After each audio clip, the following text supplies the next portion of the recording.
Inanyayahan ako ng asawa ko sa isang importanteng hapunan pangnegosyo kasama ang isang potensyal na kasosyo na Hapons. Tiningnan niya ako na parang nag-extend ng imbitasyon habang sabay na nagbibigay ng utos. Mumiti ako, tumango, at nilimitahan ko ang sarili ko sa pagganap bilang asawang tama na sumasama at hindi nakakaabala. Napakaraming taon ko nang ginagampanan ang role na iyon na hindi na kailangan pang mag-ensayo. Ang hindi niya alam, ang walang nakakaalam sa buhay namin, ay naiintindihan ko ang bawat salitang sinasabi sa Hapons. At nang marinig ko ang sinabi niya sa kliyenteng iyon tungkol sa akin, nang marinig ko kung paano niya ako inilaawan ng may lamig na halos klinikal sa wikang akala niya, ay hindi ko naiintindihan. Lahat ay nagbago magpakailanman. Pero hayaan niyong magsimula ako sa simula. Dahil walang nangyari noong gabing iyon na biglaan lang. Lahat ay bunga ng maraming taon na maliliit na pagbibitiw, katahimikan, at mga desisyong hinayaan kong ibang tao ang magdesisyon para sa akin. Bago ako magpatuloy, kung gusto niyo ng ganitong uri ng totoong kwento na puno ng matitinding emosyon at mahihirap na desisyon, inaanyayahan ko kayong mag-subscribe sa channel, mag-iwan ng like, at mag-comment kung nakaramdam na ba kayo ng pagiging invisible sa sarili niyong relasyon. Malaking tulong iyon para patuloy kong ibahagi ang mga kwentong katulad nito sa inyo. Carlo ako ang pangalan, at sa loob ng 12 taon akala ko may magandang kasal ako. Hindi perpekto, pero sapat na mabuti para hindi ko masyadong tanungin. Senior manager ako sa isang prestihiyosong tech company. Yung klaseng trabaho na hindi maipapaliwanag sa isang pangungusap sa family reunion at lahat ay sinasummarize lang na maganda ang takbo. Si Dana, ang asawa ko, ay marketing coordinator sa mas maliit pero dinamikong kumpanya. Walang glamorous kung titingnan mula sa labas, pero gusto niya ang pakiramdam ng patuloy na galaw, mga campaign, event, lounge. Nakatira kami sa isang comfortable na townhouse sa subdivision sa labas ng lungsod. Palaging maayos ang mga bakod at mga kapitbahay na bumati ng magalang pero hindi naman talaga naging kaibigan. May bakasyon isang beses sa isang taon. Halos palaging sa mga lugar na maganda sa picture, at mula sa labas malamang mukha kaming may maayos na buhay. Ang hindi nakikita ng iba ay ang mga manipis na bitak, halos invisible, na unti-unting naipon sa ilalim ng makintab na ibabaw. Noong una kaming ikinasal, iba si Dana noon. O baka iba lang ang pagtingin ko sa kanya, hindi ko alam. Naalala ko ang mga unang gabi sa maliit naming apartment na renta bago ang townhouse. Kapag kumakain kami ng murang pasta sa magkakaibang plato, at siya ay nakaupo sa sahig na na-crisscross ang paa, habang pinapakinggan akong magkwento tungkol sa mga proyekto ko. Noon parang interesado siya sa lahat, sa mga technical decision na walang ibang nakakaintindi sa labas ng mundo ko, sa mga inside joke sa opisina, sa mga takot ko na baka hindi ako sapat. Siya naman ay nagkukwento sa akin ng mga ideya niya sa campaign, kung paano siya magiging marketing director balang araw, kung paano hindi siya ipinanganak para maging ordinaryo lang. Tinitingnan ko siya at talagang naniniwala akong sabay kaming asenso. Bawat isa ay sisikat sa sariling larangan, magsusuportahan. Mahirap kami sa material noon, pero mayaman sa pangarap. Sa isang punto gayunpaman, nagsimula nang magbago ang mga bagay. Hindi ko matukoy eksakto kung kailan nagsimula, dahil hindi ito lindol, kundi unti-unting pagguho. Baka noong napromote ako mga 3 taon na ang nakaraan, o baka mas maaga pa. Nang magsimula akong mag-uwi ng mas maraming pagod at mas kaunting presensya. Baka nang magsimula siyang makakilala ng mas interesting na tao. Literal niyang sinabi sa mga conference at event. Ang punto ay halos hindi ko namalayan na nakatira na ako sa ibang uri ng kasal sa akala ko. Nagsimula si Dana na mas madaling mainis, mas mapanghusga, palaging ikinumpara ang buhay namin sa iba pang couple na, ayon sa kanya, mas madalas mag-travel, lumabas, gumagawa ng malalaking bagay. Late ako umuwi, nag-travel para sa conference, nakadikit sa email at video call, at kapag nakauwi ako nakikita ko siyang nakadikit sa cellphone. Nag-scroll sa social media na medyo nakakunot ang o masyadong absorbed sa sariling mundo para pag-usapan ang hindi tungkol sa obligasyon. Naging transaksyon na lang ang usapan namin. Nabayaran mo ba ang mortgage? Huwag kalimutan may dinner tayo sa Sabado kasama ang mga Ramirez. Pwede mo ba dalhin ang quotes sa shop? Wala akong oras. Minsan-minsan sinusubukan kong buksan ang ibang topic. Pag-usapan kung ano ang nararamdaman ko. Kung gaano ako nakakaramdam ng disconnection. Pero mabilis, praktikal. Sabik bumalik sa notification ng phone o work email ang sagot. May mga araw na pakiramdam ko, kausap ko ang boss ko. Hindi ang asawa ko. Pinapaulit-ulit ko sa sarili na normal iyon. Na ganito ang kasal pagkatapos ng isang dekada. Na nawawala ang passion. Dumating ang routine at kailangan lang patakbuhin. Na ang totoong buhay ay hindi katulad ng pelikula o ng mga kwento sa social media. Pinipi ang pakiramdam ng kalungkutan na sumisingit sa mga tahimik na gabi habang nagche-check ako ng email sa opisina ko at siya nanonood ng show sa sala na hindi ko gusto. Tumatawa mag-isa sa mga joke na hindi ko na naiintindihan dahil hindi ko sinusubaybayan. Matagal kong inisip na bahagi ng presyo ng stable na buhay ang emptiness na iyon at ang kaya ko lang gawin ay masanay na lang.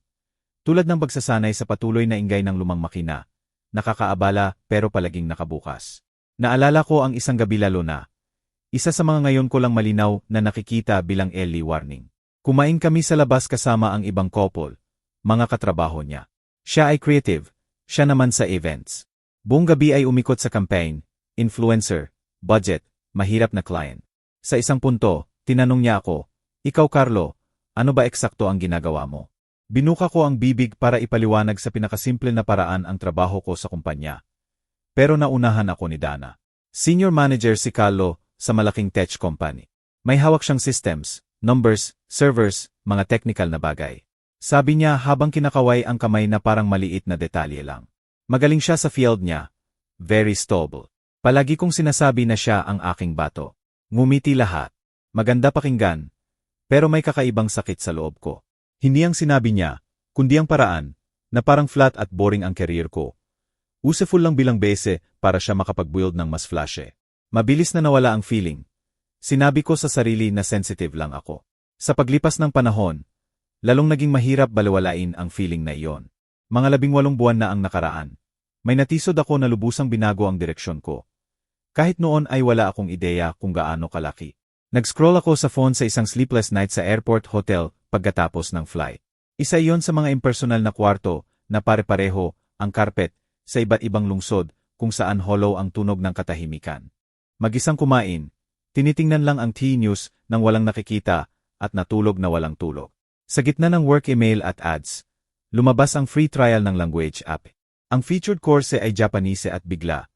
Parang may nag-on ng ilaw sa nakalimutang kwarto.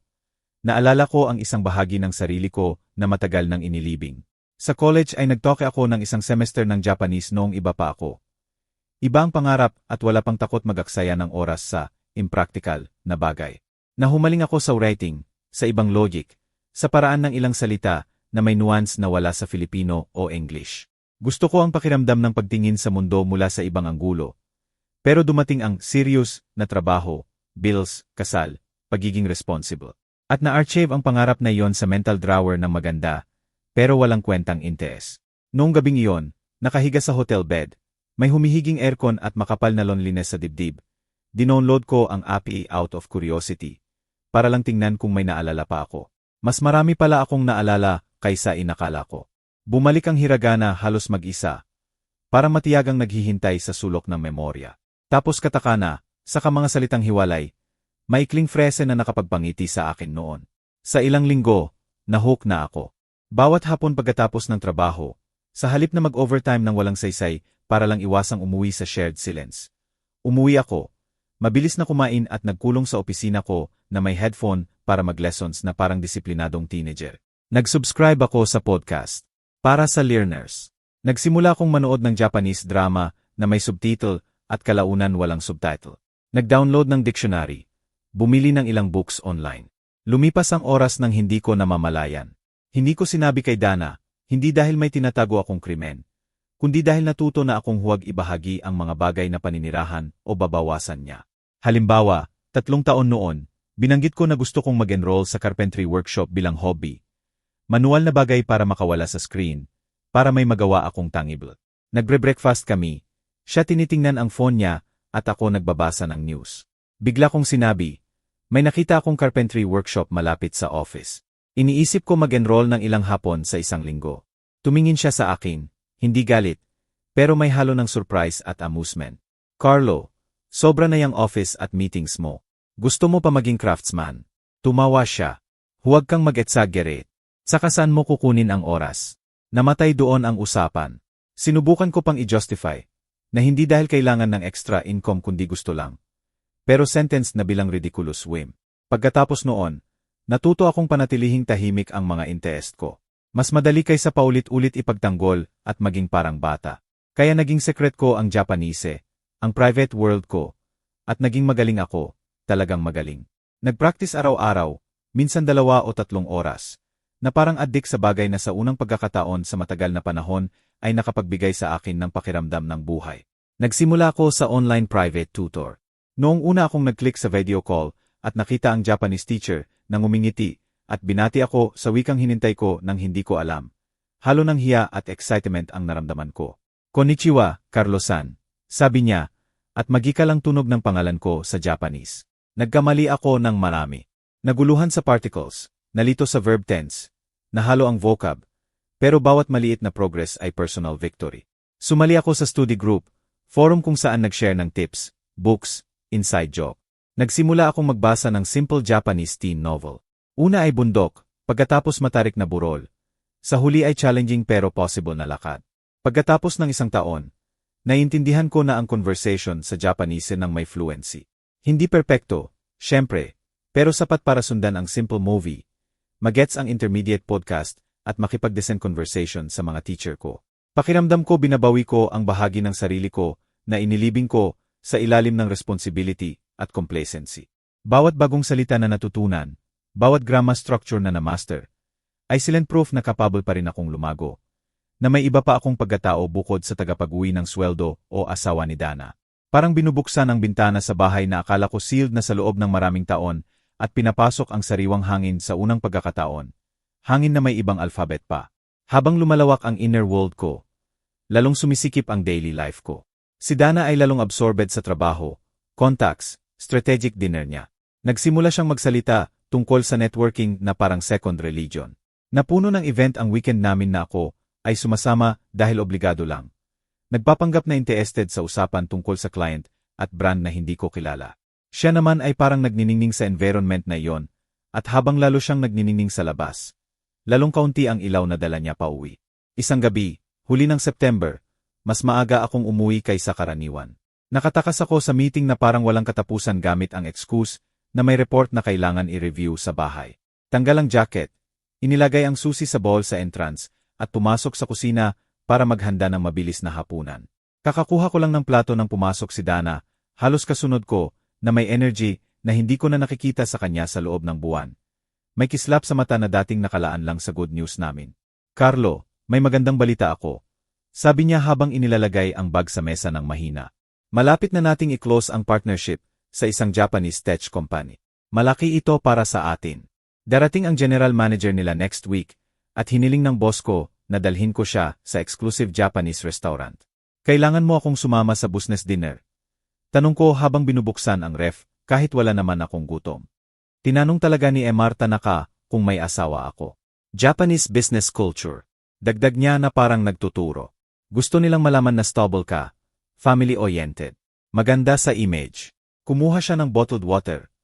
Uminom ng mahaba at dagdag pa habang naglalakad sa kusina na parang nag-insayo. Kailangan mo lang maging maayos ang suot, ngumiti, maging friendly. Alam mo na, yung usual. May paraan kung paano niya sinabi ang usual na nakatusok sa loob ko. Parang manipis na karayom na hindi nakakapatay pero nakakaabala. Inalis ko yon sa practice ng maraming taon ng pagbabawas ng importansya sa mga tusok na ganoon. Siyempre, pupunta ako. Kailan ba? Sa Huwebes next week, 7 AM. Suotan mo yung navy blue suit mo. Yung may white shirt, conservative pero elegant. At sa wakas tiningnan niya ako ng direkta. Tinatantya ako. Hindi masyado marunong mag-English si Tanaka. Ako halos lahat magsasalita sa Japanese. Baka medyo mainip ka, pero relax ka lang. Mag-order ka ng makakain at ngumiti. Okay ba? Bumilis ang tibok ng puso ko sa paraang hindi niya ma-interpret. Nagsasalita ka pala ng Japanese. Tanong ko na sinubukang casual ang tono. Natuto ako habang nagwo-work sa Tokyo office namin nitong mga nakaraang taon. Sagot niya na may pride. Tumuwid ang balikat.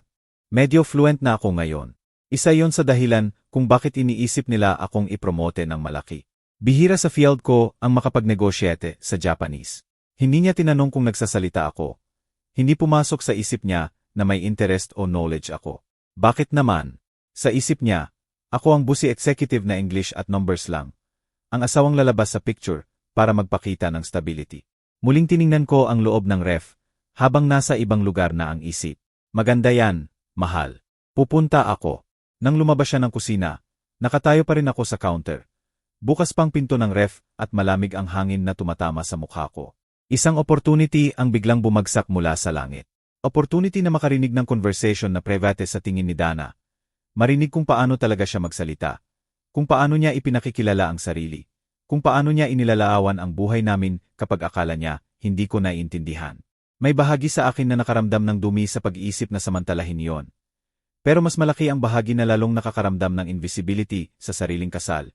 Ang bahaging natutong tumahimik, ang gustong malaman. Kailangan kong malaman kung sino ako sa kwento niya kapag wala ako o kapag, tulad ngayon, nakaupo sa tabi na parang bingi. Naging walang hanggan ang linggong iyon. Sa araw nagwo-work, nag-attend ng meeting, sumasagot ng email tulad ng dati. Pero kapag may free moment kinuha ko ang phone at nagre-review ng business Japanese vocab, polite expression, apology at thank you formula. Mental na nagpractice ng complex structure, habang naghihintay ng elevator, o habang bumabagsak ang kape sa makina. Sa bahay nagkulong ako sa opisina sa excuse na may report na tatapusin. Pero aktual ay nakikinig ng Japanese business podcast. Binibigyang pansin ang mga set phrase na posibleng lumabas sa usapan. Hindi ko alam eksakto kung ano ang inaasahan kong marinig. Baka wala namang important. Baka ordinary comment lang. Baka ilang ako, paranoid, naghahanap ng problema kung saan wala. Gayunpaman, may bagay sa loob ko. Yung intuition na natutong patahimikin, pero hindi na mamatay, na nagsasabi na magpapakita ang dinner na iyon ng bagay na ayaw kong makita, pero hindi na pwede balewalain. Dumating ang Huwebes. Nagising ako bago pa tumunog ang alarm. Habang natutulog pa si Dana ng mahimbing, tiningnan ko ang mukha niya sa unan. Medyo nakabuka ang bibig, relaxed ang no. Siya pa rin ang babaeng pinagtawanan ko sa maliit na apartment. Siya pa rin ang humalik sa akin ng excited nang makuha niya ang unang promotion. At gayunpaman, iba na siya. Hindi ko alam kung kailan nangyari ang metamorphosis, pero naroon ang resulta. Nag-shower ako, nag-ahit ng mekanikal, sinuot ang navy blue suit na hiniling niya, pinagsama sa polished shoes at discreet watch. Tumingin ako sa salamin at nakita ko eksakto ang gusto niyang makita ni Emar Tanaka. Presentable husband na hindi siya mapapahiya sa harap ng important client. Isang taong nagbibigay ng stability at success. Well-dressed supporting character. Nasa mamahaling area sa city center ang restaurant. Sa glass at steel building na may doorman sa entrance. Modern at super expensive. Isa sa mga may months-long waiting list. Dimang lights, sapat ang layo ng table, para luxury ang privacy, at halos hindi napapansin ang background music. Nakuha ni Dana ang reservation sa company contact. Sigurado siyang naglalakad sa hallway na parang kanya ang lugar. Dumating kami 15 minutes early. Tiningnan niya ang sarili sa phone camera. Retouch makyup. Tinuwid ang jacket na perpekto na, at bumulong habang hindi tumitingin sa reflection. Tandaan, maging friendly. Huwag kang sumingit sa business part. Kung mag-English si Emar Tanaka sa'yo, sagot lang ng maikli. Kailangan nakafocus siya sa partnership, hindi madistract sa kwento. Tumango ako, nilunok ang mapait na lasa sa bibig. Pamilyar na lasa tuwing nababawasan sa, huwag makabala, ang role ko. Nakaupo na si Emar Tanaka nang dumating kami. Lalaki mga 50 panandang pandagdag. Silver-rimmed glasses at perfectly tailored suit. Nakarest ang kamay sa table nang may calm na nagbibigay ng respeto. Nang makita kami, agad tumayo. Bahagya siyang yumuko si Dana. Ginaya ko habang naalala ang etiquette lessons sa Japanese. Nagpalitan sila ng formal Japanese greeting na paulit-ulit kong pinractice sa computer screen. Narinig ko ang bawa salita na may kakaibang halo ng seket pride at kaba. Ngumiti ako na parang medyo lost at umupo sa upuang itinuro ni Dana na parang guest lang ako sa carefully staged scene niya. Nagsimula ang usapan sa English, superficial courtesy, comment sa restaurant, hotel, city, tanong kung first time ba namin mag-host ng international partner. Maganda ang English ni Emar Tanaka. Mas maganda kaysa sinabi ni Dana, may accent lang. Sumagot ako ng sapat, kapag tiningnan ako. Nagjoke ng mahina kapag apropriate. Ngumiti si Tanaka ng ilang beses na may restrained smile ng professional mode. Si Dana naman ay nag-guide ng conversation na parang confident orchestra conductor. Nang dumating ang menu na may Japanese calligraphy at discreet translation, natural na lumipat sa Japanese. Halos hindi napansin, isang sentence English, kalahati Japanese at bigla lahat Japanese na. Magandang fluency ni Dana, pero ako bilang trained listener ay nakapansin ng error at hesitation na tinakpan niya ng confidence, ngiti, tone at body language. Nag-usap sila ng business projection, expansion strategy, marketing at positioning detail. Hindi ko naiintindihan lahat, pero sapat para sundan ang general thread. Nanatili akong tahimik, umiinom ng tubig, paminsan-minsan ngumingiti kapag tiningnan kami. Ginagampanan ang role ng distracted companion. Sa loob naman, alerto na parang hayop sa gubat. Tapos, medyo lumingon sa akin si Emarta Naka at may sinabi sa Japanese na malinaw kong nakuha. Pulit question tungkol sa trabaho ko. Kung tech din at anong aiya. Binuka ko ang bibig para sumagot. May temptation na ibunyag ang sekret ko. Pero naunahan ako ni Dana bago pa ako makahinga. Sa Japanese, sinabi niya, nagtatrabaho si Carlo sa malaking tech company. Pero standard lang ang position. Hindi siya kasama sa mga gumagawa ng important decision. Mabait siya, very stable, pero kontento sa kaunti. Gusto niya ang safe na bagay. Ako ang risk taker. Ako ang nagtutulak. Nanatili akong neutral ang mukha. Pulite ang ngiti. Pero sa loob may malakas na pagbaluktot. Standard position. Taon akong nag-lead ng team. Nag-close ng complex project. Nag-handle ng budget na hindi niya pinag-abala tanungin at binawasan niya lahat iyon sa kontento sa kaunti. Parang average employee na mabait lang. Tumango si Tanaka ng magalang. Nag-comment tungkol sa importance ng stable people sa organisasyon at hindi na nagtanong pa. Ininom ko ang tubig para may gawin ang kamay. Nagpatuloy ang dinner. Dumating ang iba't ibang dish, lahat perfectly presented. Maliliit na pile ng kulay at texture. Halos artwork ang bawat isa. Kumain ako ng mabagal dahil inertiya lang kaysa gutom. At nakikinig, talagang nakikinig. Iba si Dana sa Japanese, mas aggressive, mas boastful. Nag-exaggerate ng role niya sa ilang achievement. Inangkin ang ideya na malinaw na galing sa team niya. Pinain siya bilang strategic mind sa halos lahat. Hindi outrightly, pero inflated version ng babaeng kilala ko. Narinig ko siyang sabihin na siya ang nag-save ng buong campaign sa isang brilliant ideya. Gayong nakita ko siyang umiyak sa sofa, dahil walang gumagana hanggang may teammate na nag-suggest ng change na nag-ayos ng lahat. Ngayon, nadelete ang teammate na iyon sa kwento niya. Tapos, nagbago ang tono ng usapan. Binanggit ni Emarta Naka ang work-life balance. Ang importance ng family support sa demanding career. May reference sa sariling asawa at kung paano siya sinamahan sa maraming taon at diretso siyang nagtanong kung paano hinahandle ni Dana ang pressure sa bahay. Tumawa si Dana na nakabaliktad ang tiyan ko. Tawa na mas sinikal kaysa masaya. Sa totoo lang, sabi niya sa Japanese, hindi masyado naiintindihan ng asawa ko ang totoong ambisyon. Magaling siya magtrabaho, pero kulang sa vision. Ako ang humahawak ng lahat ng important decision. Finances, planning ng future namin. Si Carlo ay masumusunod lang sa agos. Maganda siyang image ng stability. Maganda sa family picture, responsible husband. Kapakipakinabang sa akin. Kaya hindi ako mag-alala sa asawang gustong masyadong sumikat o makipagkompite sa akin. Pinisil ko ng mahigpit ang baso ng tubig na akala ko mababali. Umakyat ang init mula tiyan hanggang mukha. Pero ang years ng training na maging calm, ang hindi gumagawa ng sane, ang nagpanatili sa akin sa pwesto. Gumawa si Tanaka ng neutral sound. Parang pulit, I see. Tiningnan ko ang mukha niya at may nakita akong flash ng discomfort o rejection. Pero hindi niya kinonfront. Sa halip, iniba ang topic at tinanong ang long-term goal ni Dana. Kung saan niya nakikita ang sarili sa 5 o 10 taon. Target ko ang executive position sa mga 5 taon.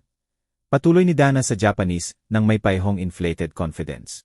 Maingat akong nagpo-position. Nagtatayo ng tamang connection. Hindi pa alam ng asawa ko, pero matagal na akong naglilipat ng assets. Nagbubukas ng offshore account. Simple smart financial planning lang. Kung kailangan ng career ko ng relocation o malaking change, kailangan ko ng flexibility para mabilis gumalaw. Hindi nakatali sa joint account o sa opinion niya sa lahat. Naramdaman ko ang dugo sa ulo, offshore account, paglilipat ng pera, hindi sinasabi sa akin. Mas parang preparation ng future na wala akong access sa anumang akala kong atin. Pero hindi pa tapos. Tinanong ni Emarta Naka kung paano niya hinahandle ang stress ng position. Kung may hobby o activity para mag-decompress. Ngayon, direktang unpleasant ang tawa ni Dana. May escape valve ako, sabi niya. May tao sa office, si Pablo. Sa finance department. Mga 6 na buwan na kaming nagkikita. Walang hinala ang asawa ko. Sa totoo lang malaking tulong sa akin. Naiintindihan ni Pablo ang ambisyon ko. Nag-uusap kami ng strategy, nagpaplano. Relief pag-uwi at makita ang taong masaya sa routine niya. Iniisip lang ang trabaho at simple ding tulad ng anong laban sa team mamaya. Nanatili akong ganap na tahimik. Kung may nag-stop ng oras noon, makikita ako na naging estatwa. Rigid ang mukha na parang hindi akin. Habang sa loob may tahimik na pagbagsak. Affair. Offshore account, pagbabawas sa career ko, pagpaint sa akin bilang walang ambisyon, accessory lang para sa good image. 12 taon ng kasal. At ganoon niya ako kinakausap kapag akala niya, hindi ko naiintindihan. Halatang uncomfortable na si Mr. Tanaka. Nakikita sa paggalaw sa upuan, sa pagredirect ng topic sa neutral, sa slight tension ng panga. Masyado siyang pulite para direktang i-confront si Dana. Pero naging mas maikli, mas malamig ang sagot. Halos hindi ko natalab ang huling dish. Ang flavor na sa ibang pagkakataon ay magiging delikete at interesting. Ngayon ay dumating sa bibig na walang natikman. Natapos din ang dinner. Nagpaalam kami sa lobby sa ilalim ng masyadong puting ilaw. Bahagya siyang yumuko si Mr. Tanaka sa akin at sinabi sa careful English, "Pleased to meet you, Mr. Carlo. Best wishes to you." May lambing sa mata niya na nagpaisip sa akin kung mas naiintindihan niya kaysa ipinakita. Kung nadisturb din siya sa sinabi ni Dana gaya ko. Sa tingin ko alam namin pareho na hindi na business dinner lang ang gabing iyon. Tahimik ang uwi. Parang satisfied sa sarili si Dana. Kumakanta kasabay ng radyo. Paminsan-minsan nagko-comment sa wine o dessert, na parang walang sensitive na lumabas sa bibig niya. Sa red light tiningnan niya ang sarili sa visor mirror at retouch lipstick. Magandang takbo, sabi niya sa wakas. Tingin ko maklose natin ang deal. Impressed si Mr. Tanaka. Masaya ako. Sagot ko sa boses na sa akin palang ay hollow na parang galing sa malayo. Tiningnan ko sa labas ang city lights, building, shadow ng tao sa kalye. Hindi nila alam na sa loob ng kotse. Tahimik, may kasal na nagko-collapse. Pag-uwi, absent-minded na hinagkan ako ni Dana sa pisngi. Sabi niya may backlog email at nag-disappear sa opisina niya. Isinara ang pinto tulad ng dati. Umakyat ako sa kwarto. Binuksan ang ilaw at nakatayo sa gitna ng katahimikan. Hindi alam kung ano ang gagawin sa katawan ko. Tumingin ako sa closet mirror at nakita ang well-dressed, apparently successful na lalaki na may glassy eyes ng taong kakakita lang ng totoong version sa screen na hindi kamukha ng trailer na ibinenta sa kanya. Umupo ako sa kama, kinuha ang phone, hinawakan sandali. At gumawa ako ng bagay na hindi ko inakalang gagawin ko. Tinawagan ko si Veronica. Si Veronica ang college roommate ko. Best friend ko noong panahong lahat pa possible. Buong gabi kaming nag-aaral, tumatawa, nag-share ng murang pizza at confession. Nakita niya akong umiyak sa unang serious breakup ko. Sinamahan ko siya nang mamatay ang tatay niya. Tapos ang buhay, layo at ang subtle way na pinanghihinaan ni Dana ang friendship ko ang naghiwalay sa amin. Naging family lawyer si Veronica ironically at nakaraan niya rin ang sariling divorce 5 taon noon. Kamakailan lang kami nagkakontak ulit sa social media. Nagpalitan ng message. Kailan tayo magkita? Pero hindi ko pa talaga kinuwento ang totoong buhay ko. Hanggang noong gabing iyon. Sumagot siya sa second ring, surprised sa oras. Halos 11 na. Carlo, sabi niya na may halo ng tuwa at alert kapag biglang tumawag ang matandang kaibigan ng gabi. Nilunok ko ang laway. Kailangan ko ng abogado. Sabi ko at naputol ang boses sa huling salita. Mahaba kaming nag-usap. 2 oras talaga. Nahiga ako sa kama na 5 kwarto at kinuwento ko lahat. Ang dinner, ang Japanese conversation, ang offshore account, ang 6-month affair kay Pablo, ang taon ng pagiging minimized at ginagamit bilang stability prop. Habang nagkukwento, nabibigyan ko ng hugis ang mga dating vague feeling at kapag binibigkas ay nagiging mas real, mas undeniable. Si Veronica ay nakikinig ng hindi masyado sumingit. Paminsan-minsan, lang o hihingi ng specific detail. Pero halata na full speed ang isip niya. Trained sa ganitong story. Kahit mas masakit dahil kilala niya ang bida. Nang matapos ako, may ilang segundo ng katahimikan. Una, kailangan mong huminga, sabi niya sa wakas. Kaya mo ba para sa akin? Huminga ako, malalim, pinakawalan ng dahan-dahan. Pangalawa, kailangan mong maunawaan na maaring illegal ang ginagawa niya sa mga account abroad.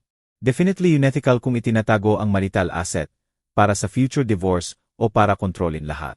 Financial fraud yan. Pwede nating gamitin sa atin. Wala akong proof, bulong ko. Conversation lang. Hindi ko ni-record. Busi ako i-process ang naririnig. Okay lang, sagot niya ng firm na nagpaalala kung bakit palagi akong nagtitiwala sa kanya. Ganito ang gagawin natin. Huwag mo muna siyang i-confront.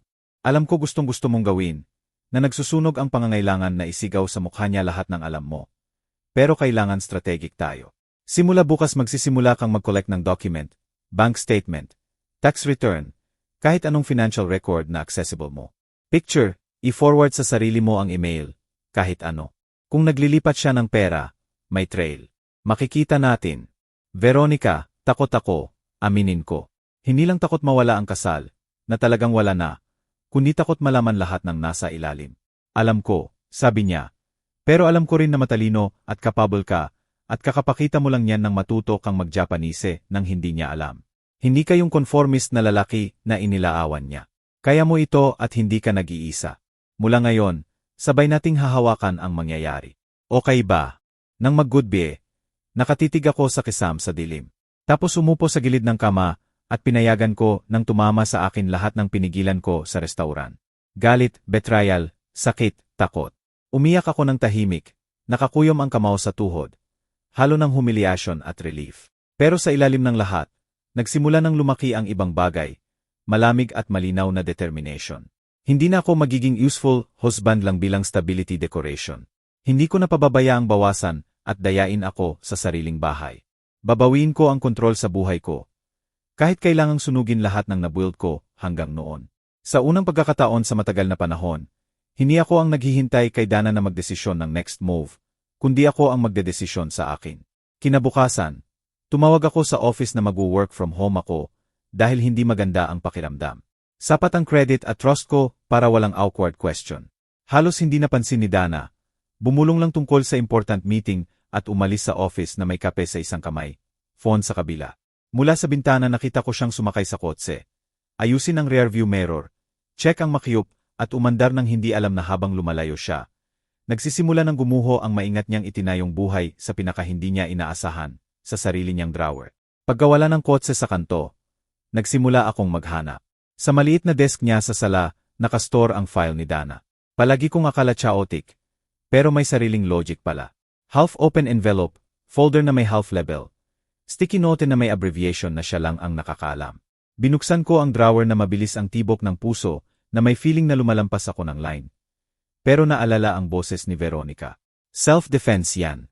Hindi invasion, self-defense. Nakita ko ang bank statement ng last 3 years. Joint tax return, investment account info. Pinikturan ko lahat sa phone at in-upload sa private cloud folder na ginawa ni Veronica para sa akin noong gabing iyon, na may maikling message. Dito natin ay sasave lahat step by step at naroon ang 2 account na hindi ko pa nakita na may bank namin na wala sa usual list namin. Regular transfer, hindi giant amount sa isang beses, pero nakakadizzy kapag pinagsama. $50,000 ang nawala sa last 8 months sa bank sa Cayman Islands.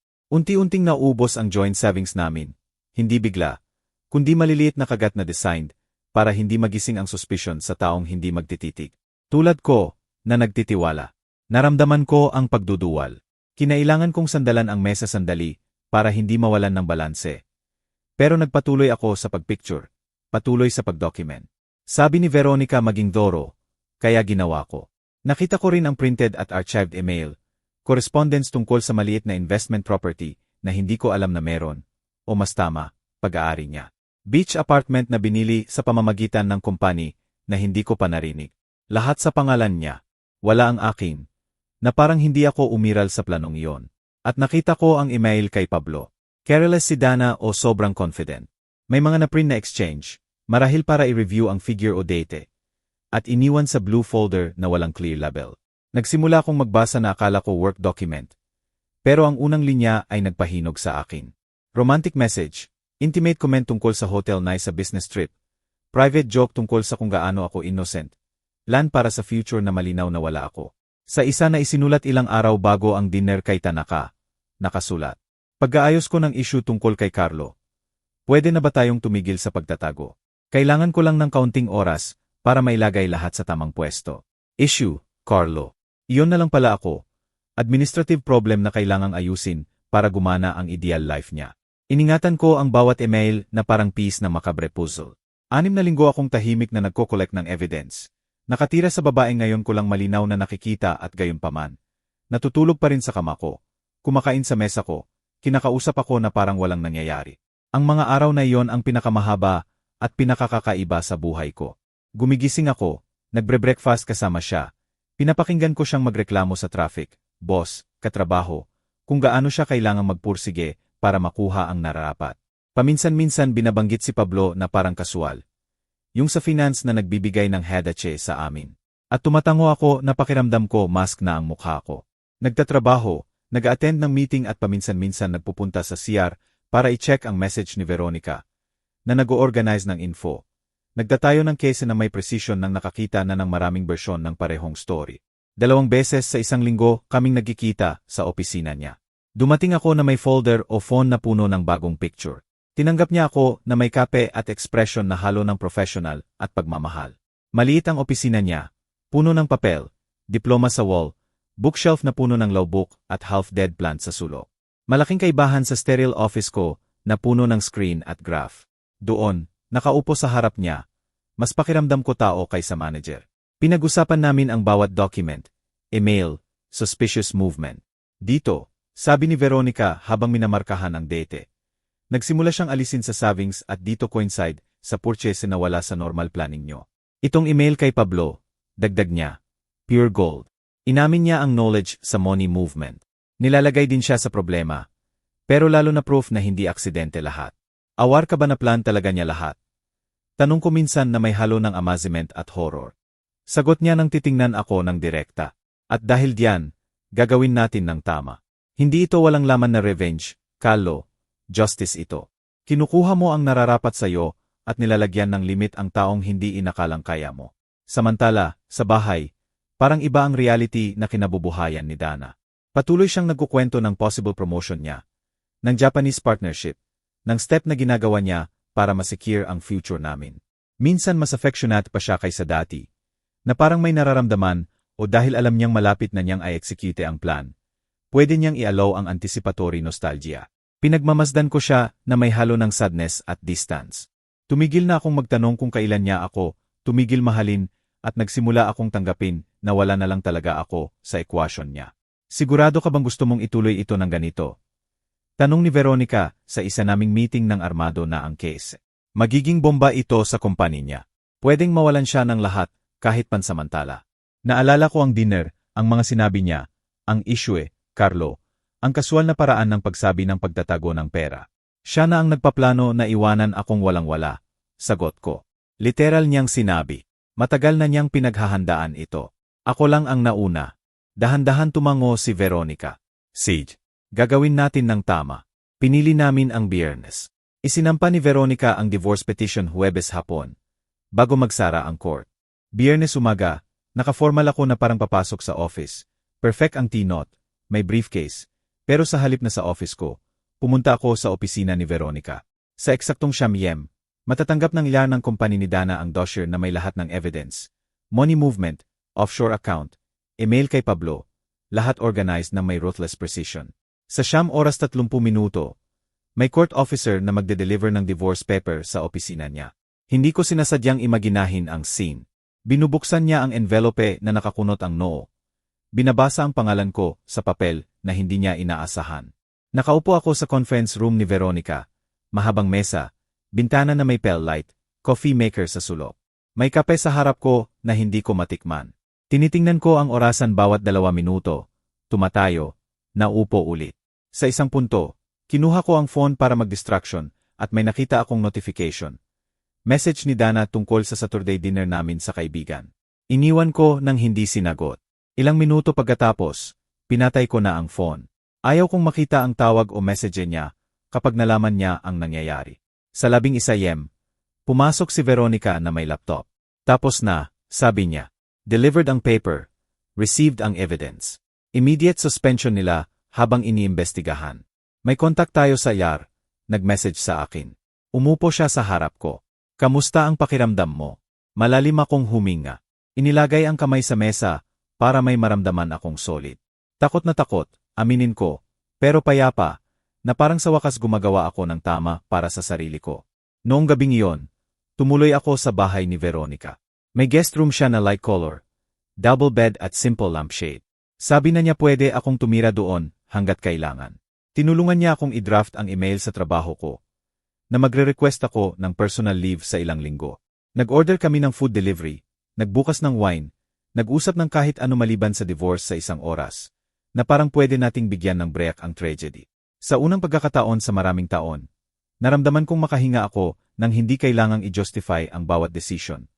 Walang takot na i-judge bilang impractical ang bawat nais ko. 47 beses tumawag si Dana noong unang araw na iyon. Alam ko, dahil si Veronica ang nagbilang. May voicemail na mula confusion hanggang galit, kasama ang plea at veiled threat. Wala akong pinakinggan. Si Veronica ang nakikinig dahil professional obligation, at sinsave bilang part ng file. Inilaawan niya sa akin ng maikli. Una, ano ba ang nangyayari? Tapos paano mo nagawa ito? Pagkatapos pwede ba nating pag-usapan? Kalaunan, sisirain mo ang career ko. Isipin mo na mabuti. Buong katalog ng taong hindi guilty sa ginawa, kundi sa consequence na kinakaharap niya ngayon. Sa Sabado, kasama si Veronica at isang pulis bilang precaution lang kung sakali magkagulo. Bumalik ako sa bahay para kunin ang gamit ko. Hindi dahil takot sa physical violence ang pulis. Neutral witness lang. Nasa sala si Dana at mukhang pangit, gusot ang buhok, magulo ang damit, pulang-pula at namamaga ang mata. Nang makita niya akong pumasok, bigla siyang tumayo. Carlo, please, simula niya habang humakbang palapit. Itinaas ko ang kamay. Huwag. Natigil siya, mahirap huminga. Bigyan mo lang akong magpaliwanag.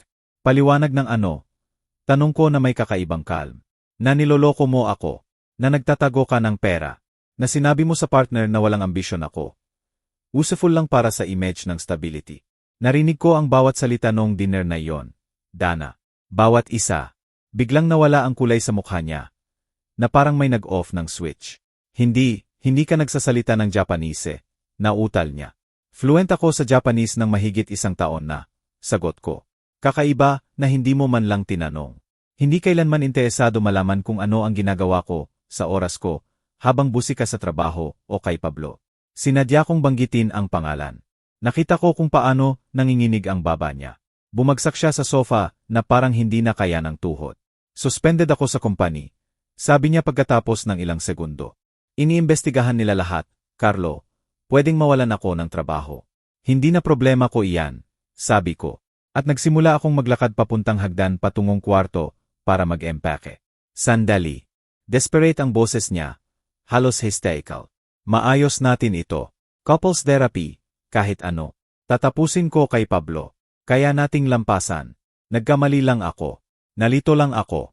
Alam mo kung gaano kalakas ang pressure. Humarap ako para tingnan siya. Tingnan talaga. Ang babaeng 12 taon kong kasama. Minahal ko at akala ko mahal din ako. Hindi mo gustong ayusin ito. Sabi ko ng dahan-dahan. Gusto mong ayusin ang career mo, image mo, financial situation mo. Hindi masakit sa iyo ang nasaktan mo ako. Masakit sa iyo na nahuli ka. Hindi totoo iyan, sagot niya. Pero lumihis ang tingin niya sandali sa pulis, kay Veronica, na parang hinahanap ang mas favorable audience. Noong dinner na yon sinabi mo kay Marta na conformist ako, na ikaw ang may control. Nawala pa ako sa symbol ng stability na maganda sa picture. Patuloy ko. Naalala mo ba talagang sinabi mo iyon? Sapat na ang katahimikan niya bilang sagot. Binaba niya ang tingin. Pinisil ang kamay sa tuhod. Tapos na ang pagpapaliit sa akin para mas malaki ang pakiramdam mo. Dana. Patuloy ko.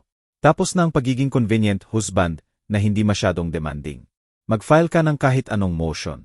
Labanan mo ang divorce kung gusto mo. Pero hindi ka mananalo at hindi ka makakalusot sa pagtatago ng asset namin. Nakita ko ang account, email, apartment.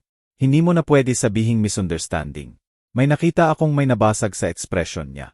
Marahil ang moment na na-realize niya na ang issue Carlo ay hindi na manageable pound at naging unexpected opponent na. 2 oras akong nag-empeke. Kinuha ang damit sa closet, book, Japanese notebook, laptop, ilang personal item na masyadong puno ng memory para iwan. Bawat bagay na inilagay ko sa maleta ay maliit na paalam sa bersyon ko na wala na. Hindi niya ako pinigilan. Nanatili siya sa sofa na nakatitig sa wala. Paminsan-minsan, hinahaplos ang buhok na parang hinahanap ang order sa labas ng hindi na maayos sa loob. Nabali din ako, hindi ko ikakaila, pero hindi katulad niya. Sa wakas alam ko na kung saan pupunta. 8 buwan bago natapos ang divorce. Sa state namin, kailangan ng 6-month waiting period mula sa filing at nag-negotiate kami ng settlement sa abogado. Document, hearing at awkward silence sa court hallway. Sapat ang evidence ng internal investigation sa company para sa ethical violation. Undeclared money movement, misuse ng privileged info para sa personal gain, email kay Pablo. Natanggal siya sa trabaho. Kalaunan nakahanap siya ng iba, pero lower position, mas maliit ang sweldo at counting projection. Kinailangang i-declare at hatiin ang offshore account. Naging part ng marital asset ang property na hindi ko alam.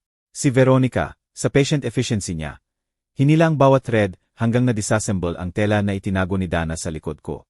May hard moment, syempre, session kung saan sinubukan ng lawyer ni Dana na ipaint ako bilang cold, absent, overly career-focused na tao na hindi sinasadyang nagtulak sa kanya na humanap ng understanding sa labas. Pinakinggan ko ang mga kwentong iyon na parang tungkol sa vaguely familiar character, pero hindi ko nakilala. Hindi ako perpekto, madalas kong isipin, pero walang makakapag-justify sa sinubukan niyang gawin. Sa ilang hearing, nagtagpo ang tingin namin. May halo ng blame at pliya sa mata niya, na parang umaasa pa rin na sa huling sandali babawi ako. Hindi ko ginawa. Sa huli, nakuha ko ang kalahati ng lahat ng sinubukan niyang itago. Loss compensatory support sa loob ng 3 taon, habang nag-adjust ako ng buhay at nagre-reorganize ng career ko sa paraang makikinabang sa akin, hindi sa image namin. Pero higit sa pera, nakuha ko ang priceless, ang certainty na pinili kong tumigil sa pagiging supporting character sa sarili kong story. Ang pinakamaganda gayunpaman, bagay na hindi ko inasahan, nangyari mga 2 buwan pagkatapos magsimula ang divorce process. Isang umaga, habang nag-check ng email, may LinkedIn notification, new message, sender Tanaka. Ilang segundo bago ko na-process. Binuksan ko na mabilis ang puso. Maikli pero warm. Sabi niya narinig niya sa iba ang divorce ko at ang complicated situation.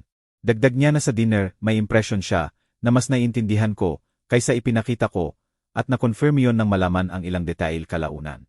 Nagbubukas sila ng office sa bansa namin at kailangan nila ng taong nakakaunawa ng Western tech at business world pati Japanese corporate culture.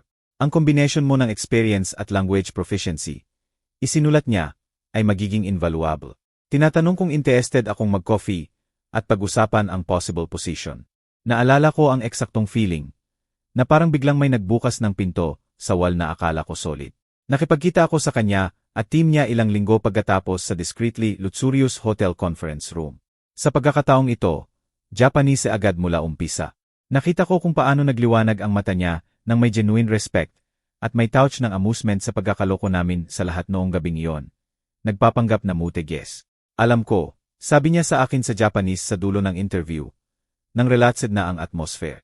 Noong restaurant nang magsalita si Dana tungkol sa'yo, may nakita ako sa tingin mo. Alam kong mas naiintindihan mo kaysa ipinakita. Hindi ko alam kung gaano, pero naramdaman ko. Natutuwa akong nakita mo ang strength mo. Inalok nila ko ng position, Senior Director ng Marketing at Business Development para sa bagong office. Triple ang sweldo sa dati ko, pero higit sa pera ay respeto, autonomy, totoong opportunity na mag-build ng sarili ko. Tinanggap ko, pinirmahan ang contract na may feeling na tuluyang isinara ang isang pinto at binuksan ang isa pang matagal nang naghihintay. Sa loob ng 15 taon, pinangasiwaan ko ang department na iyon bago mag-retire. Bumisita ako sa Japan nang hindi bababa sa 12 ng beses.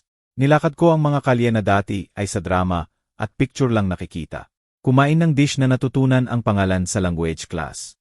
Nawala sa Gian train station at pinatnubayan ng kolegi ko sa maliliit na bar kung saan tunog ng Japanese ay hindi na academic exercise, kundi everyday music.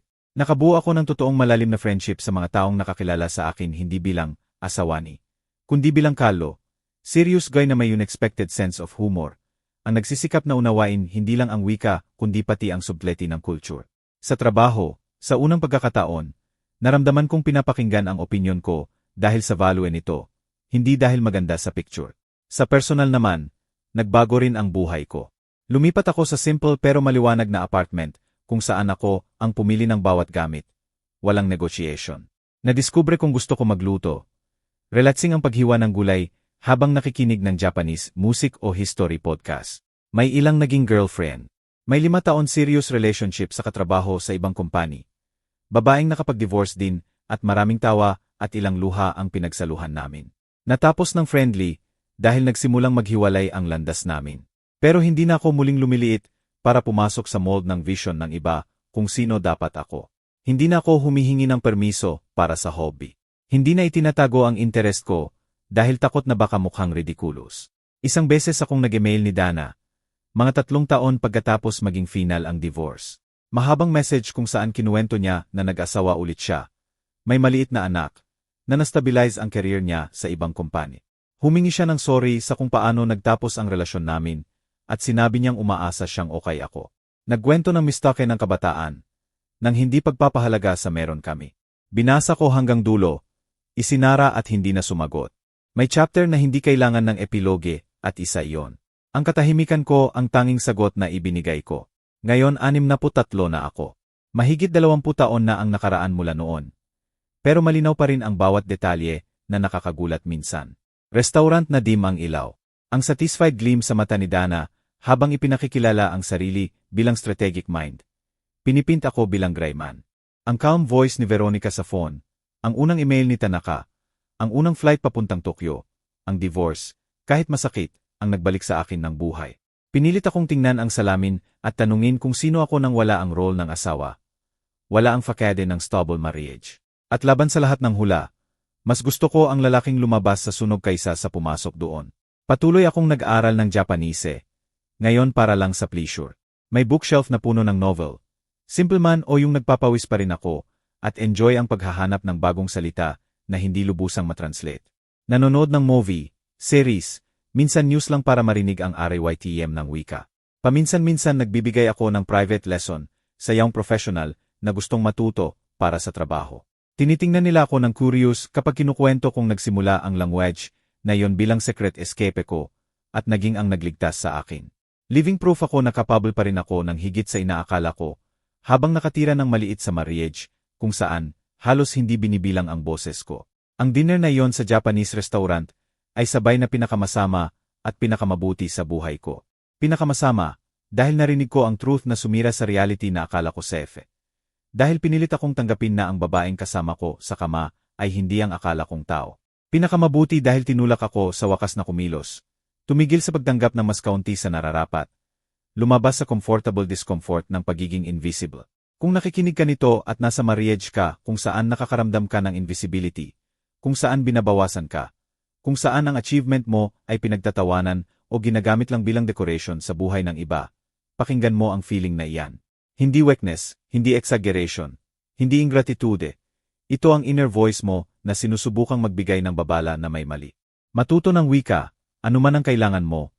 Literal man tulad ng ginawa ko sa Japanese. O wika ng batas para malaman kung ano ang para sa'yo. O wika ng finance para malaman kung ano ang gumagalaw sa paligid mo. O wika ng sariling self-esteem para makapag-set ng boundary ng walang guilt. Mag-collect ng evidence, kahit internal muna. Moment, phrase, pattern na paulit-ulit. Huwag mong gawing normal ang masakit araw-araw. Hanapin mo ang Veronica mo, ang tao o professional na makakapag-protect sa'yo, at sasabihin ng calm na hindi ka baliw sa nararamdaman mo. At kapag handa ka na, bawiin mo ang buhay mo. Hindi madali, masasaktan. May gabi na question mo ang lahat. Tatanungin mo kung hindi ba mas simple ang manatili na lang at magtiis. May araw na bubulong sa'yo ang takot na mas mabuti ang maging accessory kaysa mag-risk na mag-isa. Pero sa kabila ng sakit na yon, may buhay kung saan pwede kang ganap na maging sarili mo, kung saan importante ang boses mo, kung saan binibilang ang desisyon mo, kung saan hindi ka extra sa kwento ng iba, kundi ang bida sa sarili mong story. Buhay kung saan pwede kang maupo, tulad ko, maraming taon pagkatapos at ikwento ang naranasan mo nang walang hiya sa pagpili ng dignidad mo. At maniwaan mo ako, sulit ang laban para sa buhay na iyan. At kung may na-stir sa iyo ang kwentong ito o nag-isip ka tungkol sa sarili mong buhay, huwag kalimutang mag-subscribe, mag-like at i-share ang video na ito sa taong kailangan nito. Gusto ko ring basahin ang opinion nyo sa comment. Ano ang gagawin nyo kung kayo ang nasa lugar ko? Ang participation nyo ang nagpapahaba ng reach ng message na ito kaysa inaakala nyo. Salamat!